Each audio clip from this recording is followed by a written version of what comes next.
ہم امیر آدمی کی مدد کرنا چاہتے ہیں، غریب کی نہیں۔ جس کے پاس پہلے بہت سارے پیسے ہیں اس کو ادھار دینا چاہتے ہیں، لیکن جو ضرورت مند ہے اس کو اس لیے نہیں دیتے کہ واپس کہاں سے کرے گا، حالانکہ ضرورت اسی کو ہے۔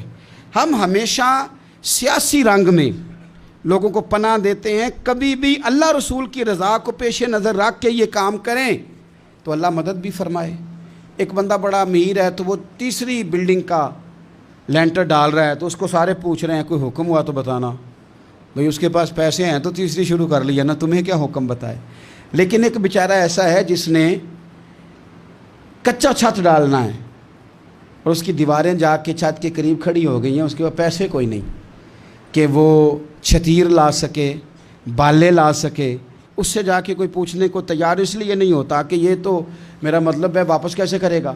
ہم نے یہ کیا ہے کہ ترجیح دی ہے دنیا داری کو، ترجیح، اور اس کا نقصان دن بدن یہ ہوا ہے کہ معاشرے میں اخوت، بھائی چارہ، پیار، فراخ دلی بدلتی جا رہی، ذاتیات کی جنگ ہے، اس کے اندر روز بروز ہم آگے بڑھتے جا رہے ہیں۔ روز بروز سنو میرے رسول پاک کا طریقہ، نبی پاک صلی اللہ علیہ وسلم کے پیارے صحابی حضور سید عالم صلی اللہ تعالیٰ علیہ وسلم کے چچا زاد حضرت عبداللہ ابن عباس، جن کو میرے نبی پاک نے دعا دی تھی کہ اللہ تجھے دین کی سمجھ عطا فرمائے۔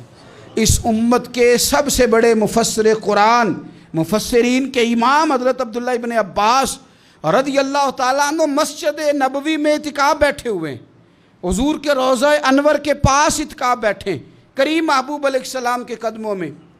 ایک بندہ اندر آیا مسجد میں تو آ کے پریشان ہو کے بیٹھ گیا۔ حضرت عبداللہ ابن عباس اعتکاف میں تھے، اٹھ کے اس کے پاس گئے، بھائی بڑے پریشان ہو، کیا ہوا؟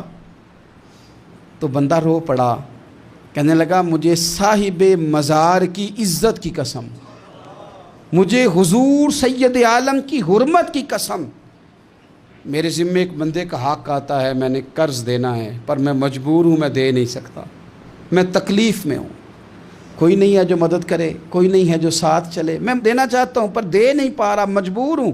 وہ تیری آنکھ ہو یا سنگ ملامت کی چبھن، کون پہنچا ہے میرے درد کی گہرائی تک، درد کی گہرائی تک۔ اور دور شہرت میں تو یاروں نے کیا یاد بہت، ساتھ آیا نہ کوئی کوچے رسوائی تک، ساری عمر ہی آٹا گد ہے، لکھاں کیتے نہیں پیڑے، اب وقت آیا ہی تے محمد بخشا کوئی نہیں ہو بیٹھا نیڑے۔ اب کون پوچھتا ہے، کوئی قریب نہیں۔ اعتکاف میں بیٹھے حضرت عبداللہ ابن عباس، تو آپ اس بندے سے کہنے لگے میں اگر تیری اس بندے سے بات کروں تو کوئی تیرا کام بنتا ہے؟ اس نے کہا حضور دیکھ لیں۔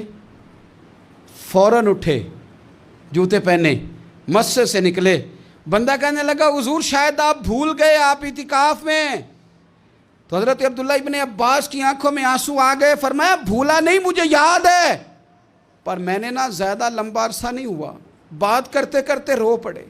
کہنے لگا لمبا عرصہ نہیں ہوا، میں نے صاحب مزار سے اس گنبد میں آرام کرنے والے نبی پاک سے سنا ہے کہ جو کسی بھائی کی ایک مشکل حل کر دے گا اللہ اسے 10 سال اعتکاف کرنے سے زیادہ ثواب عطا فرمائے گا۔ 10 سال کے اعتکاف سے اللہ زیادہ اجر عطا کرے گا۔ میں نے زیادہ عرصہ نہیں ہوا، ابھی لمبا عرصہ نہیں ہوا، میں نے حضور سے سنا، ابھی لمبا عرصہ نہیں ہوا، نبی پاک سے یہ بات میں نے خود سنی ہے کہ جو کسی کی ایک مشکل حل کرے 10 سال کے اعتکاف سے زیادہ ثواب ملے گا۔